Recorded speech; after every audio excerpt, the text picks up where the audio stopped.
का यह कहना है कि इस समय जो देश आग में जल रहा है उसके पीछे का कारण है हमारे देश का हिंदू सोया हुआ है।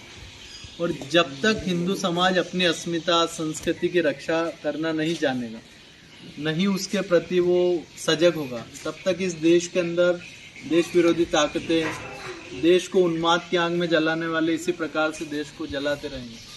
तो मैं सभी हिंदुओं से कहना चाहता हूँ, अपनी आस्थाओं के प्रतीकों का आप सभी लोग अधिक से अधिक सजगता के साथ में कर्तव्यों का पालन करें। अभी आप देखिए जिस प्रकार से पूरे देश के अंदर उन्माद की आग में हमारे देश को डाल दिया गया, पूरा विदेशी षड्यंत्र है इसके पीछे।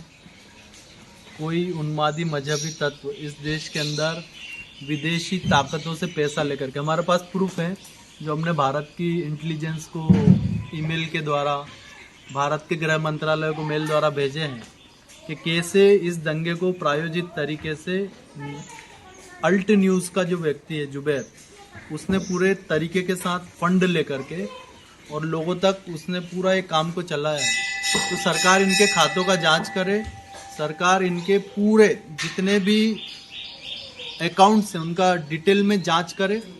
और हमेशा आप पाएंगे उसमें कि कहीं ना कहीं विदेशी ताकतों का हाथ है। SDPI PFI उसने पूरी जड़ें मध्य प्रदेश में, महाराष्ट्र में, कर्नाटका में, लगभग पूरे भारत में फैला दिए। और PFI popular front of India वो इसमें अहम भूमिका निभा रहा है। तो मैं तो चाहता हूँ हमारे पुलिस वाले भाइयों को बलिदान होना पड़ा। कल एक बहुत बड़े अधिकारी थे, उनके सिर पर पत्थर फेंक दिया। फोटो देख करके हमारी आंखों में आंसू आ गए कि जो देश की रक्षा करते हैं, गर्मी बरसात ठंड में लगे रहते हैं, उनको मार रहे थे। उनसे क्या दुश्मन?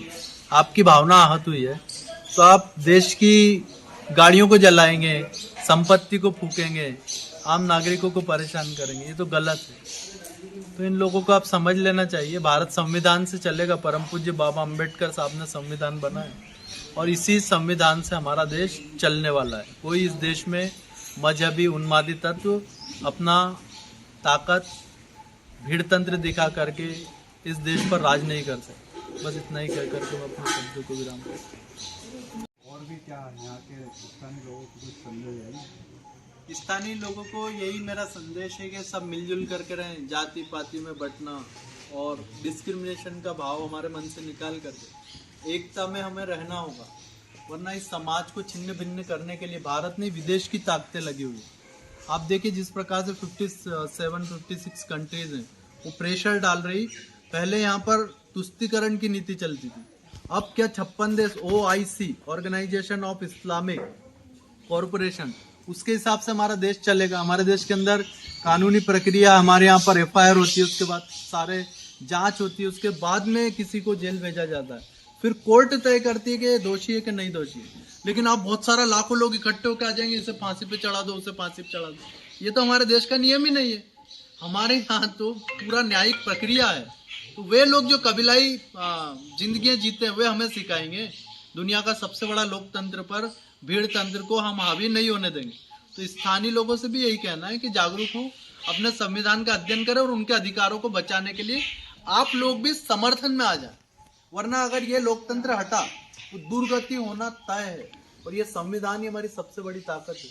परम पूज्य बाबा अम्बेडकर साहब ने जो संविधान बना के दिया वो बड़ा ही लचीला है, लेकिन हमें अधिकार देने वाला है। और उसमें न्यायिक प्रक्रिया बहुत ट्रांसपेरेंट है, एकदम बिल्कुल सुरक्षा के भाव के साथ यहाँ हर नागरिक रहता है।